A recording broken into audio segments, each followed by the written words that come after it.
Hi everyone, thanks for stopping by and seeing what I'm up to. My name is Silkyfeather and you can call me Silky.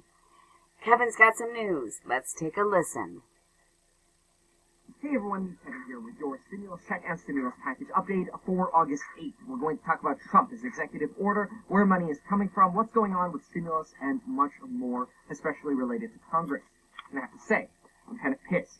We're facing a very real and big problem with some very real and dark possibilities. The only light is the fact that the YouTube course comes out in 2 days, and there's a link to a free sale for that and a coupon code down below. Now, you all know Congress is supposed to be on recess right now, right?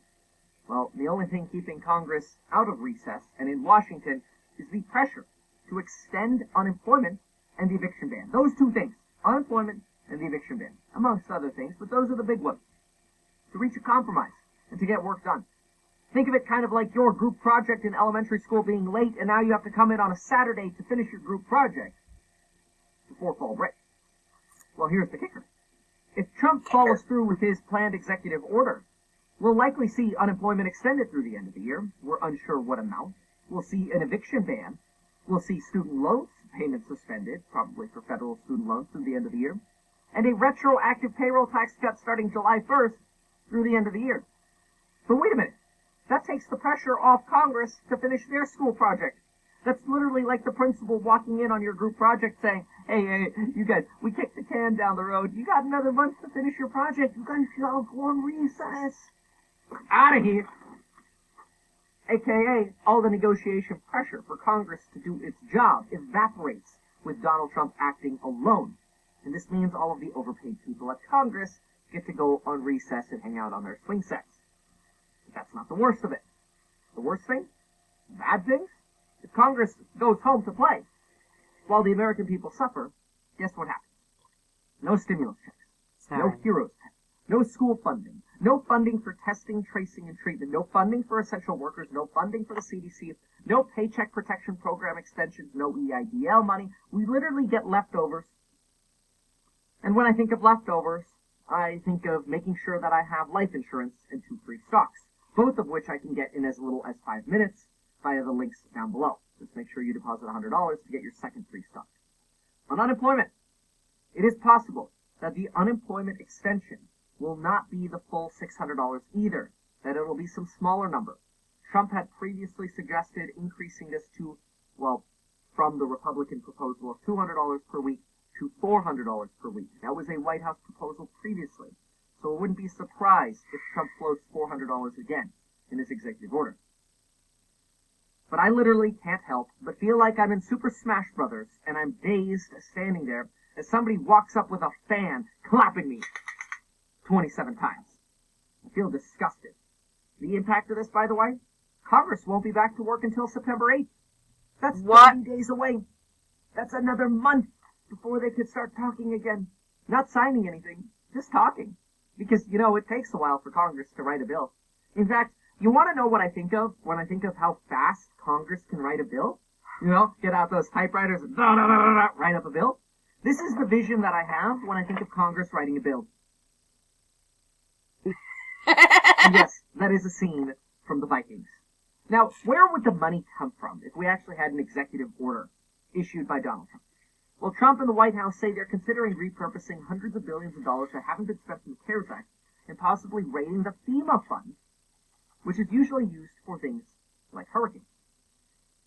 The July jobs report, which moved at a much slower pace than in prior months, we talked about that a lot yesterday, we talked about the details beyond the headline, is hardening Republicans' position at spending less stimulus money. I really feel like people get caught up in the headline, ooh, unemployment rate dropped, yay. But when we look beneath the curtain, so to speak, or under the hood, what do we see? Oh, wait a minute. That data was collected starting July 12th to the 18th. But wait, we had many more shutdowns actually take effect at the second half of the month, not in the middle of the month. Democrats say that the reason we have had the recovery we have had is because of the stimulus packages we have had. Democrats offered, as such, to cut their stimulus package $1 trillion to try to make a deal. Mark Meadows and Steve Mnuchin, on the other hand, have essentially given up on negotiating deciding instead to go with the executive order direction. I personally think this is exactly what killed negotiations this week. And I teach negotiation, and I negotiate on a daily basis. Think about it. If Nancy Pelosi and Chuck Schumer say, hey, look, this is what we're looking for, but you know what? We'll meet in the middle. We'll come down in price. But then Mark Meadows and Mnuchin say, we're really kind of just stuck on our price because you know what? We don't have to negotiate with you.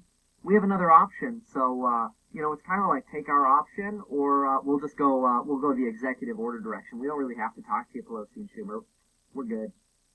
It's literally like the buyer of a house saying, hey, I'm a great buyer. Like, you should take my offer even though I'm asking for a little bit of money off and I want you to fix fumigate the house for termites. I know I want you to do those few things, but hey, can we make a deal? Meanwhile, the seller has another offer that gives the seller another option, and they don't have to take that deal. They don't have to fumigate the house. If one party in a negotiation has other options and they're not backed into a corner, the desire to negotiate a less desirable deal for themselves almost evaporates. I think of it as a reason for why negotiations failed this week.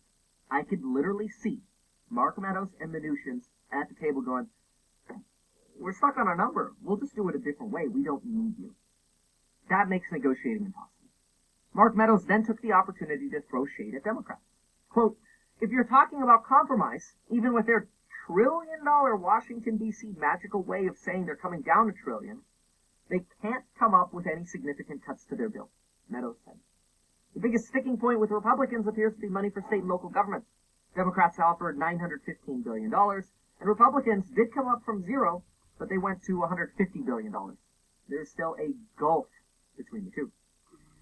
To which Schumer says, they said they couldn't go much above their existing $1 trillion, and that was disappointing. Democrats are now being asked if Democrats have overplayed their hand, over-negotiated. To this, Nancy Pelosi says, we haven't overplayed our hand. We aren't overplaying our hand when we're factually presenting what the needs are. So it sounds like virtually no movement on the side of Republicans because they have another option. And this means we've literally now gone from compromise bill to short-term bill to no bill to a wand being waved on unemployment and student loans, a payroll tax cut, and evictions. Trump has a press conference planned for later today, probably around 4 to 5 p.m. Eastern. They seem to run late, and that's not to throw shade at any particular party. That's just saying, hey, presidents usually have their press conferences start late. And this could be when Donald Trump announces his executive actions. Next up, government funding ends in October 1st. So September, when Congress finally goes back to work on September 8th, will enjoy a huge government funding debate. And hopefully not another government shutdown.